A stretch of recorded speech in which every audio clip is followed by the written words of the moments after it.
เนี่ย ไม่ก็ไม่ได้ค่ายนี่แหละก็จะได้มาจะได้อันนี้อยากมายืมเงินไปนั่นลงทุนเพื่อนนี้ยังเด้เนาะวันนี้เนาะไปนั่นนะดินห้วยทำประมาณเขาว่า3 วันแล้วได้เงินลายอยู่ว่าแรงเพิ่งนะแบบว่าเงินลายนะแต่เส้นจะประมาณ2-3 ล้านนี่นะมันขึ้นในประมาณ10 ปลายล้านเลยแบ่งกันในคนละ5 ล้านเนี่ยใส่ที่เงินไทยอีนี่กับพ่อพังอยู่ในเดือนกันพังอะไรเขาขายเครื่องนี่เขาก็เดี๋ยวจะแลกขายเครื่องมันสิได้ไล่อยู่มือจะขายเป็นล้าน2 ล้านเพราะว่า3 ล้านนี่แต่ว่ายืมนี่ก่อนสิยืมนี่มือได้จะซื้อมาแทนล่ะประมาณ2-3 มื้อเอา2-3 มื้อเนาะ2-3 มื้อ2-3 มื้อเนาะเอาจะเส้นมาเนี่ยเส้นได้สำนันนะสินะพักเนาะก็ดีเนาะมันจักเห็ดจักหาเนาะโอเค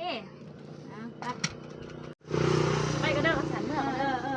สุกดี3 มื้อได้สิมาใส่โอเค3 มื้อเนาะโอเคได้จะเป็นง่ายเท่เด้เนาะจกออกเนี่ยแป้งเดือดเลยหลับปากก็แล้วแรงไทยจะค้าเล่นแรง